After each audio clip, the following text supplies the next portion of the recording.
Hey, all you happy lost souls. How are you all doing out there? So, I just wanted to do a quick video, show you my little Christmas present that I got, and thank everybody for subscribing to Happy Lost Souls, because the channel is building. And the channel is about philosophy, art, original music, rocks, artifacts, cool story in southeastern Pennsylvania. And if you're into that kind of stuff, just please subscribe and stay tuned. And I'm going to talk about this saw going forward. So anyway, stay tuned. So because the weather is icy and snow, I did get this crazy wet rock saw. So we're going to be cutting some of the corundum down, and I am a rock hunter, a rock hounder. I'm into geology, but I've never cut stones other than with Dremels and hand tools. So this is a whole new area for me to explore and learn, and I would like to do that with y'all. So we're going to be cutting some stones in about a week or so when the weather clears up, and we can get the saws set up outside. It's a full wet saw. You can put different types of blades on for different hardnesses and materials that you're cutting. But this is for cutting like slabs or pieces down into smaller pieces before you get into the faceting and the other steps in stone cutting and jewelry design. Mainly this is to cut into some of the more geodes or more corundum type ores that have multiple materials within them. Some of the real cool schists and different matrices, and some of the agates that could possibly have, geodes and nodules within them. So this is just to expand into an area and into a hobby that I'm very interested in. And this is going to be a learning process. I am not experienced in stone cutting, but you have to start and you have to learn somewhere. Oh, and hey, there's the mascot of the channel right there. How you doing, Onyx? Say hi to everyone. Hello. Anyways, stay tuned, and for my first couple cuts that I'm going to be making on this saw in an upcoming video. Thank you guys all for your continued support.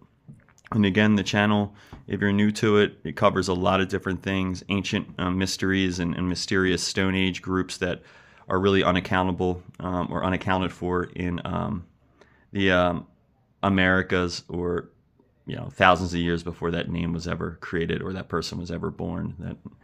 So these artifacts and things in the collection can go back to an estimated 70 to 100,000. So we're talking about Neanderthal or Denisovan style tools under these older layers, and then a whole group of people that was quarrying some of the high-end hard stone in the area, like the corundum, and making specific smaller tools that look more like 6,000 to 17,000 years ago. Some of them are definitely more Solutrean in design, but this should let us get a good look at what's inside some of our complexes and matrices of stone, and help us cut down some of them into smaller, more manageable shapes, and kind of get a better look at the quality of the stone once it's cut down. So this is a 7-inch Ryobi wet saw. That's one of the most powerful ones that I could find without getting, a $5,000 stone cutting, gem cutting saw, which is essentially the same thing as this. You just want to make sure the RPMs are high enough and that it definitely has water. And the 7-inch blade is nice. They have smaller ones, but 7-inch gives you a longer rip rate and a longer diagonal rip on the cut, because it's like a table saw essentially, but for stone. Anyways, stay tuned, y'all. Thank you guys so much. Please subscribe. If you want, you could become a member. I have audio books up there, some exclusive things. It's still in development. The channel is just starting to get to the point where there's a purpose for that. It was monetized very recently. It makes almost no money yet, but it is growing.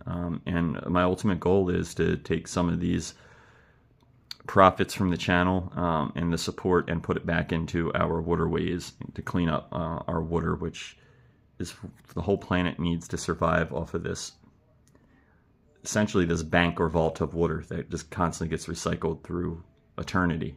So we better make sure that it's clean. So all the water we have is the water we got. So anyways, I love you all. Please subscribe. Stay tuned for some cuts with the new Ryobi tile saw, wet saw. Peace, love, stay happy, stay lost.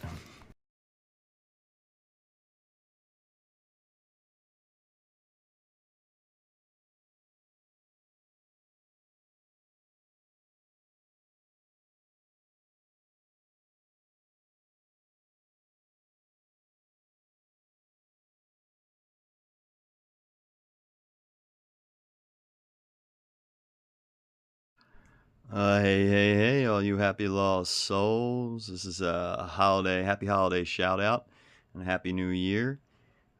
This is just going to be a real quick video. There'll be some photos and pictures of the gemstones and the collections woven throughout the video.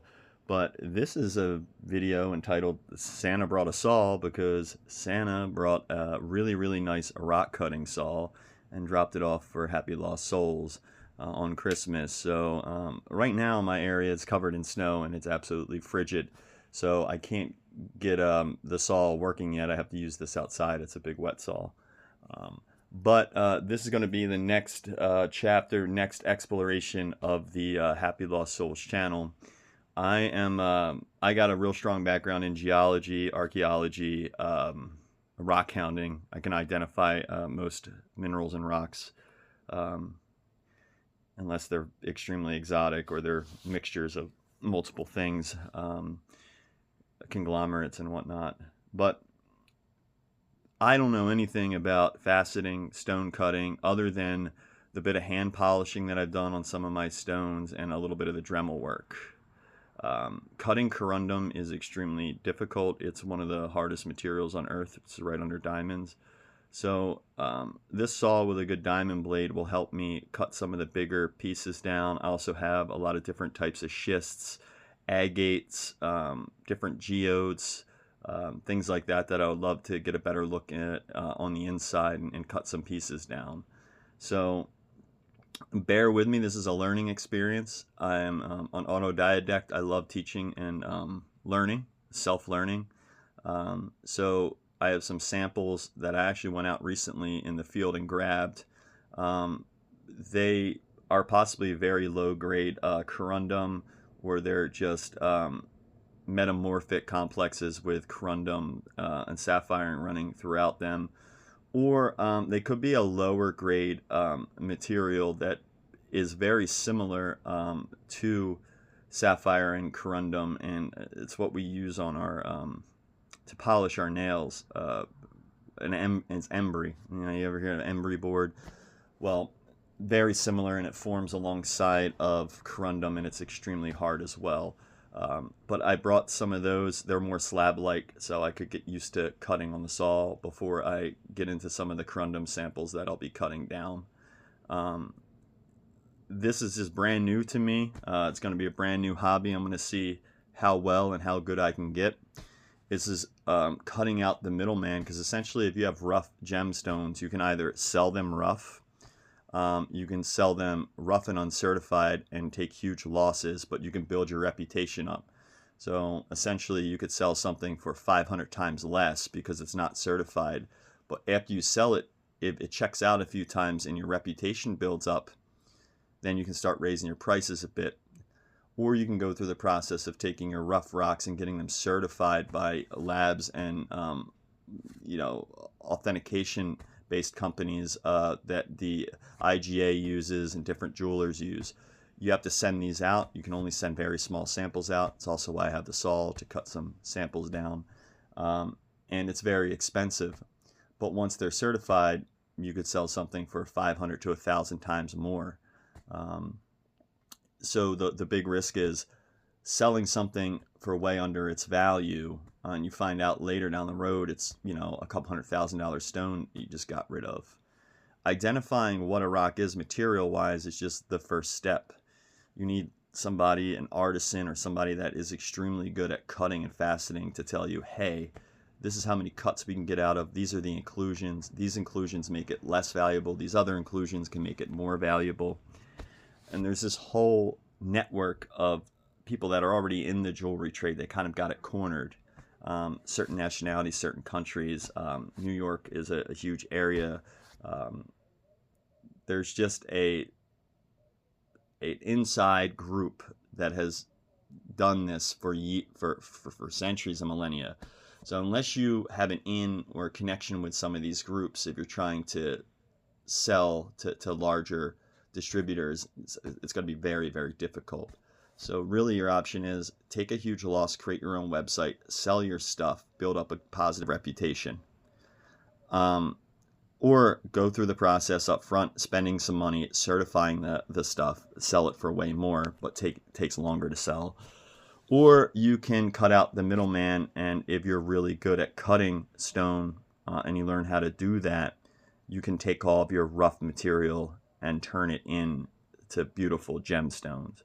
And then there are certain specimens you never want to have cut because they're worth more in their natural form, especially complexes that form in the actual matrices, like when you get a perfect hexagon or you get a star or you get a really large example that's in its matrices.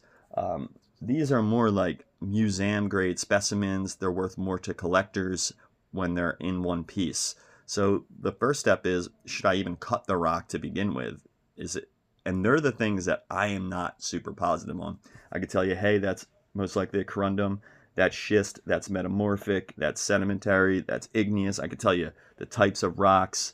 I could tell you what metals may be in them, tell you how hard they are, all that kind of stuff. But I have no skill or training in appraising or cutting the stones. So this is a whole new avenue for happy lost souls. So stay through on my journey, and each step of the way, I will let you know the hardships, the hurdles, the successes that I go through. I've called many jewelers, and it's very hard to find people out there that will appraise rough, uncut stones, especially extremely large samples. You can drive far away to a lab. You can find someone with an FRX scanner that will tell you instantly what a material is made of by shooting x-rays into it. These are all viable options, but until you get one of these places that the IGA or these big gem auctions use to appraise and certify the stones, you're pretty much selling them uncertified, so you're going to take a huge cut. But anyways, I figure I'll maybe over the next few years learn how to cut the middleman out and learn how to do this artistry myself and learn how to do this skill and craft on my own, which is kind of how I always have liked to do things, because I love to learn and I find this interesting. Also stay tuned. I'll be doing a live video from a place I actually used to work at that my dad still works at. We deal with all tumblers, giant massive mills, vibratory equipment, machines that can test hardness very accurately, giant industrial sized machines that can polish anything, stone, metal, burrs, wheels, rims. We have centrifuge separation type machines, sifting machines, and this company mainly was in finishing surfaces. Bullets are a huge thing, empty bullet shells. They make machines that repolish these, so then these gun ranges can recycle their bullets, or at least the shells, cob dryers, all that kind of stuff. But they might be looking to expand possibly their market into some other areas where their machines could be used that they're currently not being used in. So, and it has to do a lot with rocks, polishing, hardness, material. So I figured it would be a cool thing to kind of network out and put a video up about the Royson Engineering, the place that I used to work at. So stay tuned for that. And yep, stay tuned. Probably about a week or so when the weather warms up a bit, make a few test cuts and I'll video that and show you how it goes. But anyways, I love you all. Please subscribe. I hope you guys had a wonderful holiday. Please comment, please like, please share. The channel is growing, and I have all y'all to thank for that. So stay happy and stay lost. Peace.